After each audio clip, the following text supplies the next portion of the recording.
নমস্কাৰ দৰ্শকসকল, আহিছো অন্য এটা বিষয়ৰ মাজলৈ। পশ্চিমবংগৰ নতুন মুখ্যমন্ত্ৰী শুভেন্দু অধিকাৰী বৰ্তমান ৰাজ্যখনৰ এগৰাকী অন্যতম শক্তিশালী ৰাজনীতিবিদ। তেওঁ তৃণমূল কংগ্ৰেছ ত্যাগ কৰি বিজেপিত যোগদান কৰে আৰু শেহতীয়া বিধানসভা নিৰ্বাচনত দলক ঐতিহাসিক বিজয় প্ৰদান কৰি ৰাজ্যখনৰ প্ৰথমগৰাকী বিজেপি মুখ্যমন্ত্ৰী হিচাপে কাৰ্যভাৰ গ্ৰহণ কৰিবলৈ গৈ আছে। আমাৰ অসমৰ মুখ্যমন্ত্ৰী ডক্টৰ হিমন্ত বিশ্ব শৰ্মাৰ সৈতে তেওঁৰ অদ্ভুত সাদৃশ্য আছে। বহুতেতো তেওঁক পশ্চিমবংগৰ হিমন্ত বিশ্ব শৰ্মা বুলিও ক'বলৈ লৈছে। আনকি শুভেন্দু অধিকাৰীয়ে নিজেও যে হিমন্তক অনুকৰণ কৰে সেই কথাৰো প্ৰমাণ পোৱা গৈছে। তেওঁৰ এই কথাখিনি শুনক। हेमंत जी का स्टाइल यहाँ 4 तारीख के बाद एप्लीकेशन होगा। लॉयर बनाऊंगा, इंजीनियर बनाऊंगा, मौलवी नहीं बनाऊंगा। हेमंत जी का स्टाइल यहाँ 4 तारीख के बाद एप्लीकेशन होगा। लॉयर बनाऊंगा, इंजीनियर बनाऊंगा, मौलवी नहीं बनाऊंगा। আমাৰ অসমৰ মুখ্যমন্ত্ৰীক কোনোবাই আইডল হিচাপে ল'ব, তাকো পশ্চিমবংগৰ দৰে এখন ৰাজ্যৰ নৱনিৰ্বাচিত মুখ্যমন্ত্ৰীয়ে, সেয়া আমাৰ বাবে নিশ্চয় গৌৰৱৰ কথা। এগৰাকী অসমীয়া হিচাপে ইয়াক লৈ আমি নিশ্চয় গৌৰৱ কৰিব পাৰো। যি নহওক, শুভেন্দু অধিকাৰী আৰু ডক্টৰ হিমন্ত বিশ্ব শৰ্মা দুয়োৰে মাজত এক অদ্ভুত সাদৃশ্য আছে। কি সেই সাদৃশ্য আজি জুকিয়াই চাব বিচাৰিছো, কিন্তু তাৰ আগতে তেওঁৰ অৰ্থাৎ শুভেন্দু অধিকাৰীৰ জীৱন পৰিক্ৰমাক কিছু আলোচনা কৰোঁ আহক। 1970 চনৰ 15 ডিচেম্বৰত পূব মেদিনীপুৰ জিলাত জন্মগ্ৰহণ কৰে শুভেন্দু অধিকাৰী। তেওঁৰ পিতৃ শিশিৰ অধিকাৰী আৰু মাতৃ গায়ত্ৰী অধিকাৰী। তেওঁৰ পৰিয়ালটো পূৰ্বৰে পৰা এক ৰাজনৈতিক পৰিয়াল হিচাপে পৰিচিত। তেওঁ ৰবীন্দ্ৰ ভাৰতী বিশ্ববিদ্যালয়ৰ পৰা স্নাতকোত্তৰ অৰ্থাৎ MA ডিগ্ৰী লাভ কৰিছিল। 1995 চনত কংগ্ৰেছ দলৰ জৰিয়তে তেওঁৰ ৰাজনৈতিক যাত্ৰা আৰম্ভ হয়। পিছলৈ 1998 চনত তেওঁৰ পৰিয়াল মমতা বেনাৰ্জীৰ নেতৃত্বত গঠিত তৃণমূল কংগ্ৰেছত যোগদান কৰে।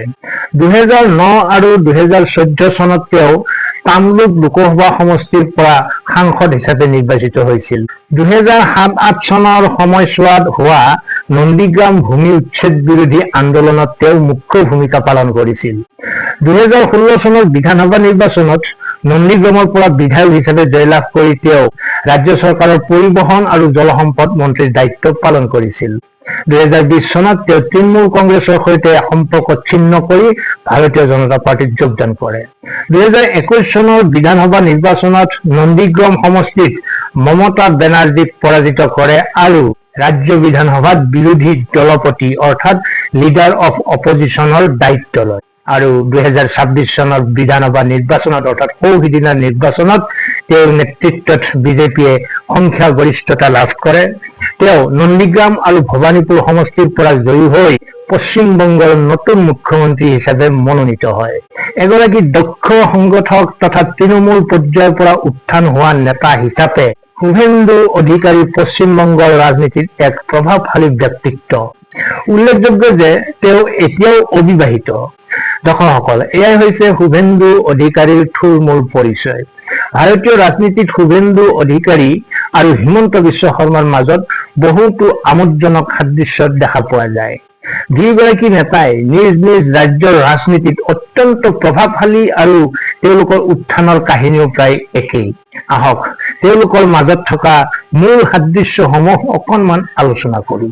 তৃণমূল স্তৰৰ জনপ্ৰিয়তা আৰু সাংগঠনিক দক্ষতা। দুয়োগৰাকী নেতাই নিজৰ ৰাজনৈতিক জীৱন তৃণমূল স্তৰৰ পৰা আৰম্ভ কৰিছিল। হিমন্ত বিশ্ব শৰ্মাই যিদৰে অসমৰ প্ৰতিটো সমষ্টিৰ ভোটাৰৰ নাৰীৰ স্পন্দন বুজি পায়, শুভেন্দু অধিকাৰীয়েও তেনেদৰে বিশেষকৈ জংগলমহল আৰু মেদিনীপুৰ অঞ্চলত শক্তিশালী জনভিত্তি গঢ়ি তুলিছে। দুয়োৰে সাংগঠনিক দক্ষতা অসাধাৰণ।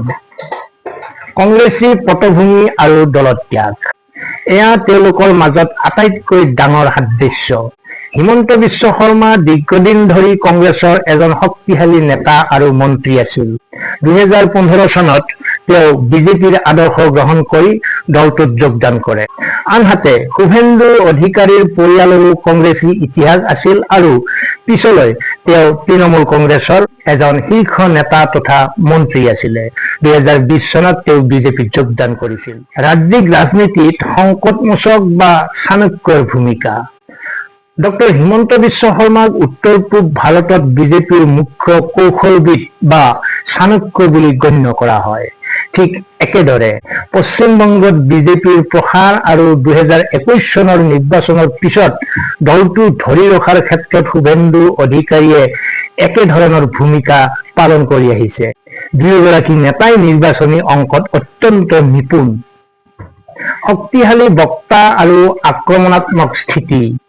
দুয়োগৰাকী নেতাই তেওঁলোকৰ বাকপটুতাৰ বাবে পৰিচিত।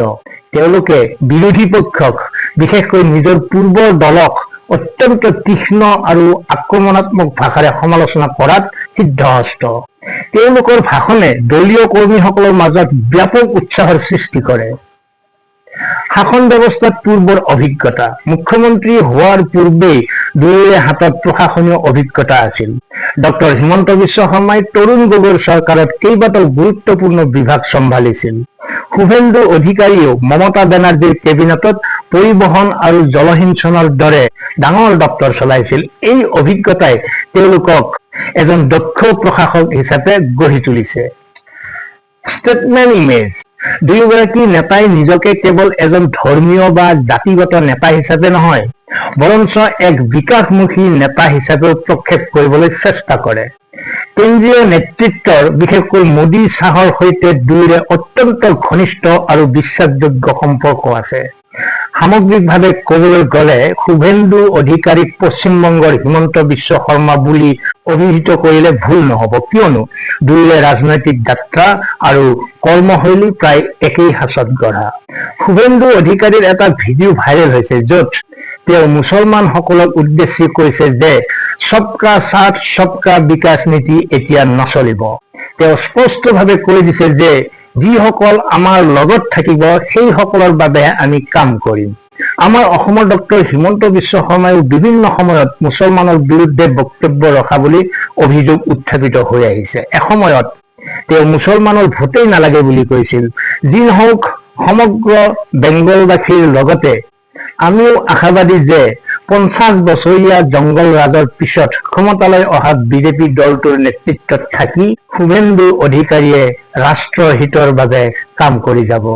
আপোনালোকৰ মতামত নিশ্চয় কমেণ্ট বক্সত লিখিব। দুয়োৰে মাজত সাদৃশ্য আৰু কিবা আপোনালোকে আৱিষ্কাৰ কৰিছে নেকি নিশ্চয় কমেণ্ট বক্সত লিখিব।